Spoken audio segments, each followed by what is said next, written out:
Let's talk about something a little more cheerful, like freebies. Who does not like them? Do you know who gets the most number of freebies? Influencers. The influencer economy is driven by promotion of free products, from clothes to bags to skincare products, vacations, staycations, front row seats at fashion shows, first-class flight tickets, fitness equipment. Influencers get everything for free. And if that's not enough, they also get paid for promoting these freebies, for posting about them, vouching for them. How much do they earn? Anything between $10,000 to $10,000 per post. $10 to $10,000. Now, India has pressed brake on this free ride. India has decided to tax influencers for freebies. They will have to pay a 10% TDS. This is part of a new income tax rule. And it also applies to doctors, those who receive free medical products from pharma companies. But that's a story for another day. Today we'll focus on influencers. First things first, what's TDS? Tax deduction at source. Influencers will be expected to pay tax for anything they receive and retain for free. And I mean anything. A free trip to Paris, a handbag, a pair of sneakers, a skincare product, a garment, a mobile phone, a gourmet sauce. It doesn't matter. If it's for free, you will be taxed. And the move aims to kill two birds with a stone. One, it expands India's tax net, and two, it promotes accountability. Let's start with the money. And there's a lot of it in this industry. The creator economy is worth around $13 billion. By the end of 2022, it is estimated to be worth over $16 billion.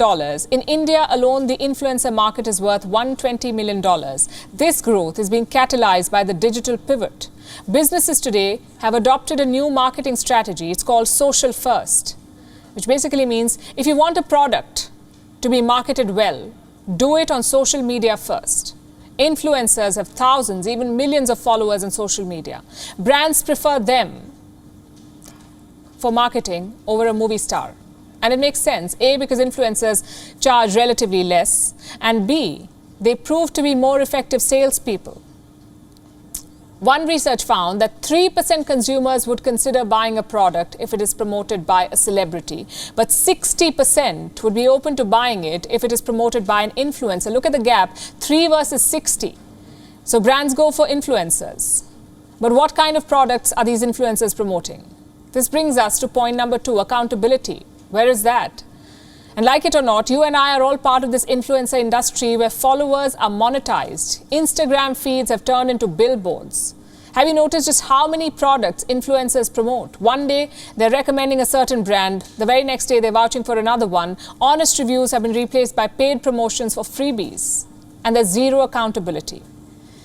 Now, I don't know how many of you have heard of the Fire Festival? It was supposed to be a music festival in the Bahamas. It was promoted as the biggest event of the decade.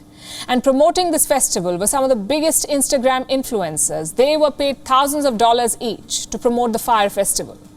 And people believed them, so they bought tickets. Many paid as much as $12,000. This was in the year 2017. You know what happened next? The Fire Festival never took place. Read up about it. It's amusing to say the least. The influencer economy has made lies and deception lucrative. And while something like the scale of the Fire Festival has not been repeated yet, to the best of our knowledge, lying about the effectiveness of certain products, a health drink or a skincare product, is quite common these days. At least 200 million people around the world call themselves influencers. It's a population almost the size of Pakistan. Every day, these influencers are unboxing new products, making stories or reels about them, telling you which phone you should buy next or which restaurant serves the best pasta in town.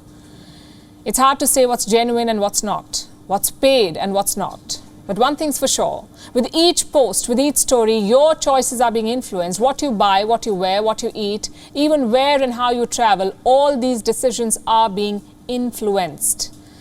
And someone else is making money off it. Now, India wants to change this. It wants to tax social media influencers. It may help bring accountability because when freebies are no longer free, content creators will rethink accepting and promoting every box that comes their way. WION is now available in your country. Download the app now and get all the news on the move.